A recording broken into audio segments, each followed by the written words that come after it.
municipal de Iguala, vinculado y acusado de diversos delitos, preso, pero exonerado recientemente por el juez Samuel Ventura del Tribunal Colegiado 19º Circuito de Matamoros, ubicado en Tamaulipas.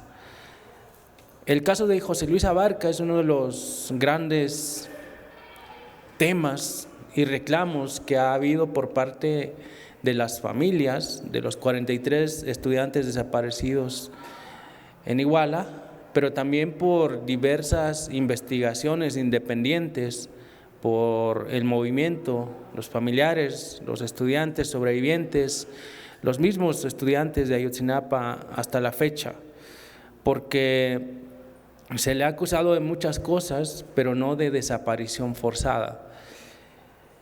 Y sobre todo, esto ha tenido como resultado que se le exonere.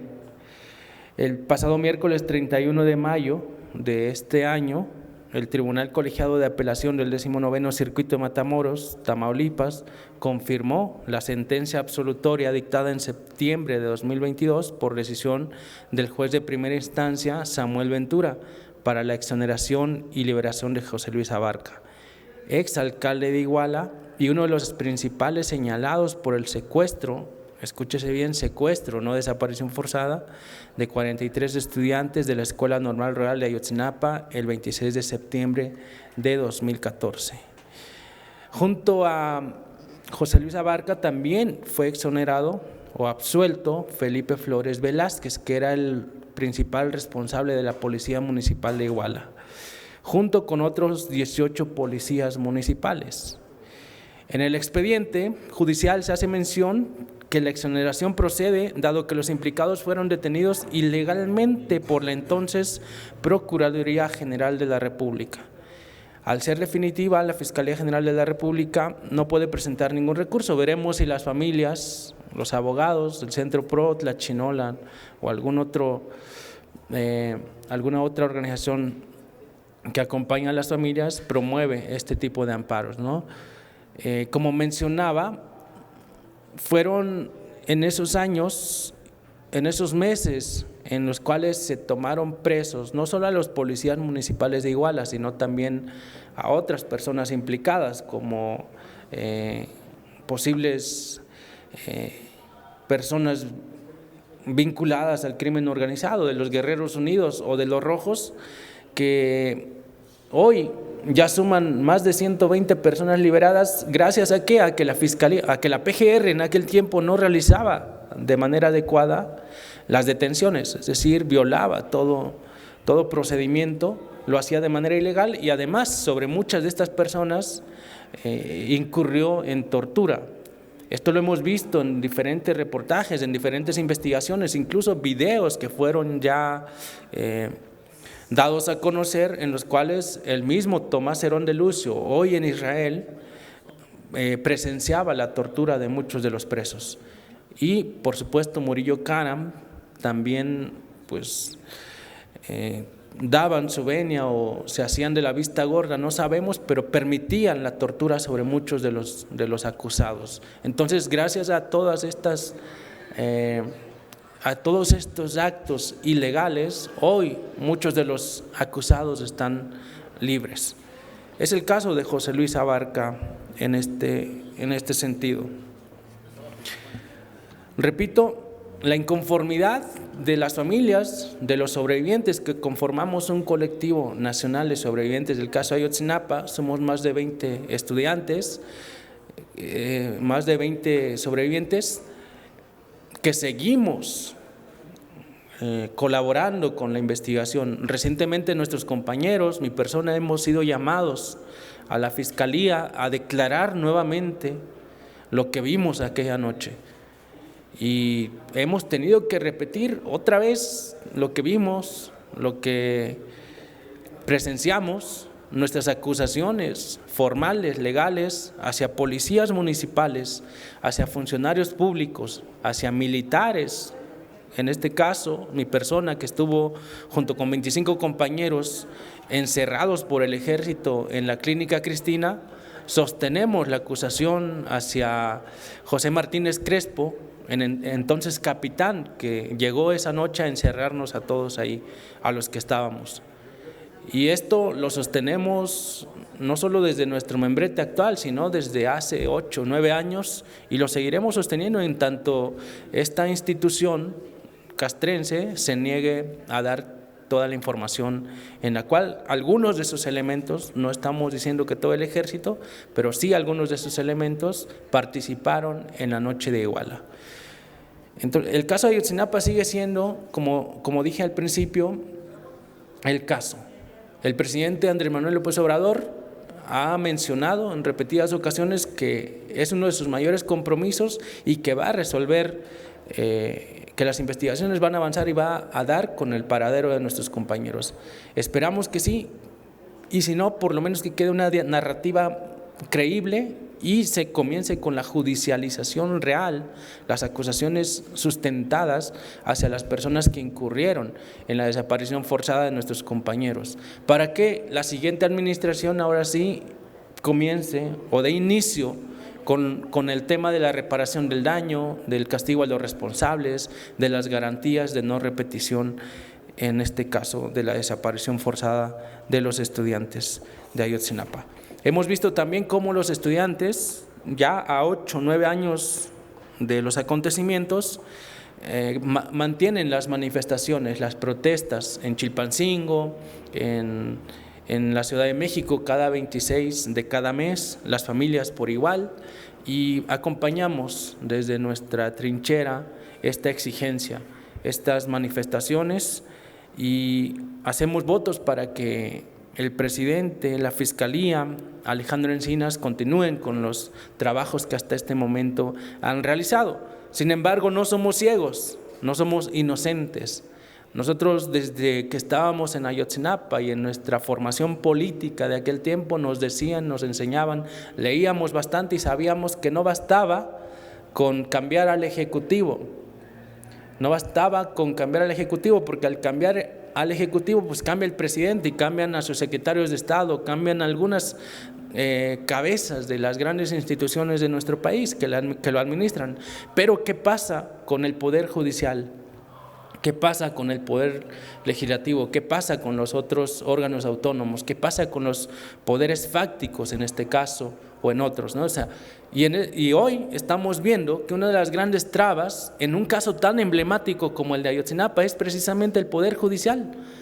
Porque aunque la Fiscalía, aunque Alejandro Encinas, aunque el Ejecutivo y la Comisión Presidencial y para el caso Ayotzinapa o la Unidad Especial para el caso Ayotzinapa conduzcan o empiecen las investigaciones, por ahí nos encontramos siempre con algún juez, con algún responsable del Poder Judicial y echa abajo todas las investigaciones. ¿Por qué? Porque algo se hizo mal durante la administración anterior. Entonces, tenemos que acompañar también esta exigencia no solo del Ejecutivo, esta iniciativa no solo del Ejecutivo, sino una exigencia que ya es una exigencia social, una profunda reforma al Poder Judicial también. Tenemos que transformarlo todo.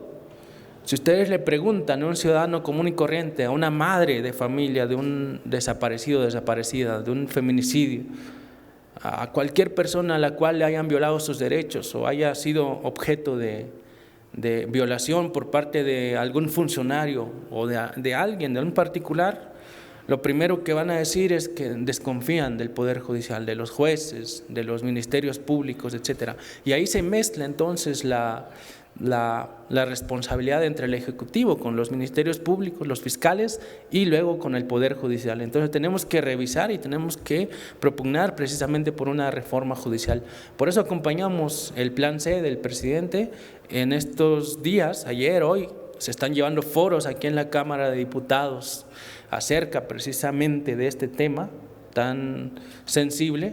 Y pensamos que todas las fuerzas políticas de este país tendrían que aportar sus proposiciones, sus propuestas, sus planteamientos para que esto ocurra.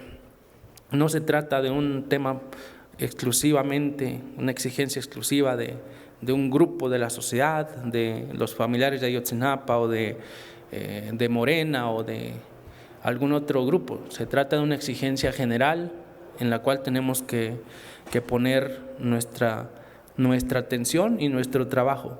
Por eso, en este contexto de que exoneran a José Luis Abarca, en este contexto en el cual hay más de 120 personas implicadas en el caso Ayotzinapa, hoy liberadas, no tenemos más que acompañar estas propuestas y esta exigencia de una reforma judicial en nuestro país. Muchísimas gracias. ¿Sería todo?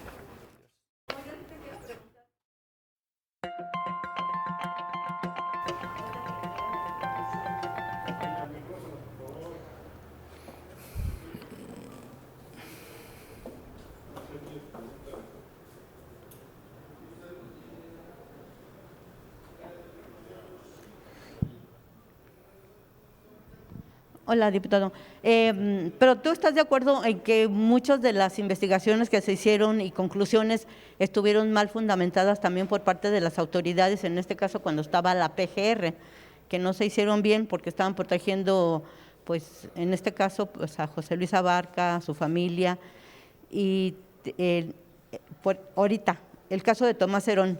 Aquí el embajador, una vez que vino, dice que iba muy lenta la Fiscalía, ya la Fiscalía, no la Procuraduría, muy lenta en las solicitudes que les estaban haciendo de información, pues para justificar la extradición de Tomás Herón. ¿Hay alguna, ustedes no ven ahí alguna implicación de que este gobierno, por alguna circunstancia, lo estuviera encubriendo? Porque ¿cómo es posible de que no les allegan la documentación que se les está solicitando por parte del gobierno de Israel? Y así, al paso que van, que se están exonerando, pues igual después van a decir que los muchachos desaparecieron solos, ¿no? Porque pues no hay justificación, no hay sustento pues de que alguien los secuestró y todavía hasta hoy no se sabe qué pasó con ellos. Muchas gracias. Hace un rato que decía que no somos inocentes ni somos pues ingenuos, y que al cambiar el presidente cambian muchos de sus secretarios, pero no necesariamente cambia todas las estructuras de las instituciones. Nosotros hemos visto cómo actualmente en esta administración, lo digo con toda responsabilidad, incluso dentro de la misma Fiscalía, hay personas que filtran información cuando ya se sabe que se empezaron las indagaciones o las carpetas de investigación contra posibles responsables, pues les echan el pitazo inmediatamente. ¿Por qué? Porque hay muchas personas que llegaron a la Fiscalía, llegaron a los lugares, a las instituciones gracias a compadres en la administración anterior, entonces les deben sus puestos a estas personas, ¿no? O, no sé, hay un pacto de impunidad ahí que no entendemos todavía, pero que pensamos que se tiene que hablar y se tiene que empezar a ver, ¿no? Yo entiendo que durante la administración anterior, posiblemente las indagatorias, las carpetas de investigación, adrede, con todo el propósito, con toda la intención, se hacían mal, porque precisamente no les interesaba tanto dar con el paradero de los muchachos, ¿no? Si ustedes recuerdan, su primera versión fue que a los chavos los agarró la policía, los entregó a un grupo del crimen organizado y que el crimen organizado se lo llevó al basurero de Cocula y que ahí los incineraron a todos. Luego agarraron las cenizas y las fueron a esparcir al río San Juan.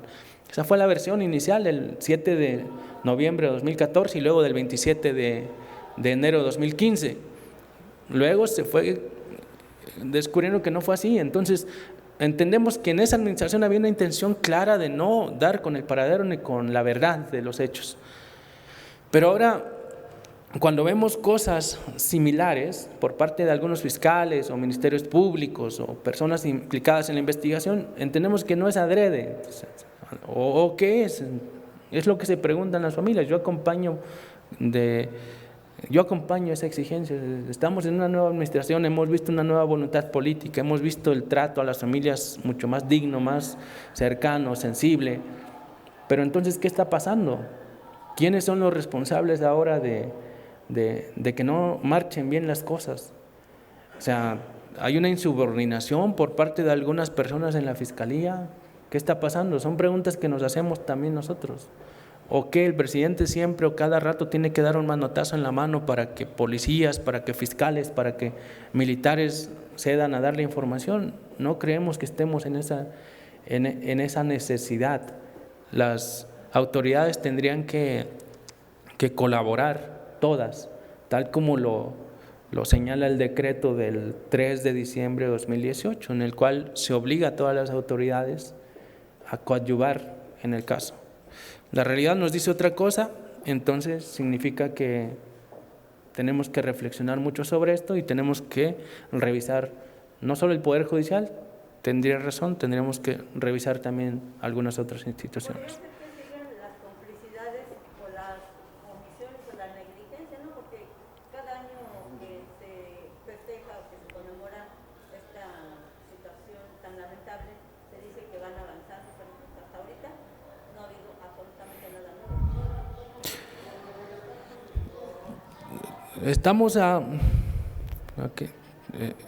Estamos en junio ya, ¿no? Faltan 2-3 meses para que se conmemoren 9 años de los acontecimientos. En nuestras tradiciones, 9 años pues, son muy importantes, ¿no? Seguramente las familias pues exigirán con mucha fuerza, como lo han hecho cada año, pues avances en la investigación. Y nosotros acompañaremos esa exigencia. Desde acá, desde la Cámara de Diputados, nos negamos a que se condene las acciones que puedan emprender. Nosotros pensamos que todo acto de protesta, por muy radical que sea, lo haría cualquiera de ustedes ante la falta de un familiar, ante la forma en que se los arrebaten y también ante la falta de una investigación que haya dado resultados ya a 9 años. Entonces, yo espero que sí haya más avances, que haya resultados de lo que pasó aquella noche y que haya castigo a los responsables. En la calle, en los pasillos, en todos lados se dice de todo, ¿no? Se habla de responsables, algunos incluso pretenden responsabilizar a los estudiantes mismos, a quienes dirigíamos en aquel tiempo la normal de Ayotzinapa, pero bueno, yo les invito a los compañeros, compañeras que hacen esto, tanto de organizaciones sociales como egresados de Ayotzinapa, que dirijan su rifle hacia otro lado, porque en nosotros no está la responsabilidad, está en quienes se llevaron a los muchachos, en quienes ordenaron desaparecerlos, y esto implica a funcionarios públicos como a policías y militares. Entonces tenemos que saber quiénes fueron exactamente y a orden de quién. Si fue una orden desde arriba, desde Peña Nieto y su gabinete o sus subordinados, o si fue solamente una facción del ejército, tenemos que saber quién exactamente ordenó y accionó aquella noche. Al parecer hay muchas resistencias y ahí donde están las resistencias está la clave entonces de la responsabilidad, pensamos nosotros. Gracias.